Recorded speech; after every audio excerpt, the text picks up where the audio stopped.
Mamia ya watu kutoka ukoo wa Kapnyega, jamii ya Wasabot kutoka kaunti za Bungoma na Trans Nzoia wamekongomana hapa katika eneo la Pango, eneo bunge la Saboti. Nia kuu ni kutuliza hasira ya mizimu. Inasemekana kuwa zaidi ya Wakongo 12 waliacha laana kwa ukoo huo yapata miaka 67 iliyopita. Hii ni baada ya Wakongo hao kufungiwa ndani ya pango hili ili kuwakinga dhidi ya mapigano ya wizi wa mifugo kati ya jamii ya Wasabot na Wakaramojong kutoka nchini Uganda wakati huo. Na sababu iliyofanya kuja katika pango hili ni kwa sababu mnamo ya miaka ya 1750 kulikuwa na vita kali baina ya watu ya Sabot ama Kony na Wakaramojong. Mapigano hayo yaliyodumu siku kadhaa yalipelekea Wakongwe hao, wengi wao wakiwa walemavu wa kutoona na kutembea, kuachwa bila chakula, hivyo basi kuangamia kutokana na baa la njaa. Wakawasibia ndani, walifunga ng'ombe ambayo ilikuwa na kengele, wakaaja na ndama.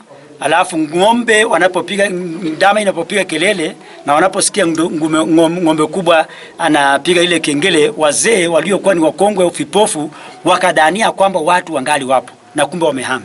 Kabla ya kuaga dunia, inasemekana wazee hao walilaani familia zao kwa kuwatelekeza na kuwa wao ndio wanafaa kuwajibikia masaibu yao. Na walipotoa hiyo laana, ikasemekana walisema kwamba kusiwe na watu ambao wanaishi zaidi ya miaka 90 kuendelea. Ili kutuliza mizimu ya mababu, ng'ombe mweupe alichinjwa na sehemu fulani ya nyama kuchomwa na kuliwa ndani ya pango hili. Picha Sereti ni mkongwe anayeheshimiwa na amepewa jukumu la kuwanyunyuzia watu maziwa kutoka kwa kibuyu kama ishara ya kutoka kwa machungu na kuingia kwa maisha mazuri, huku wazee wengine wakijihami na damu kutoka kwa ng'ombe aliyechinjwa na kutumiwa kutuliza mizimu ya mababu.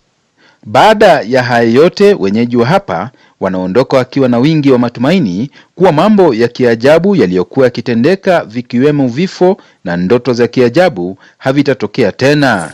Licha ya wakazi wa hapa kukabiliwa na masaibu haya, wazee kutoka jamii hii sasa wanaitaka serikali kuhifadhi eneo hili kama mojawapo ya turathi muhimu kwa jamii ya Wasabot. Colin Shitiabai, Citizen Nipashe, kutoka eneo la Tamnyega, kaunti ya Trans Nzoia.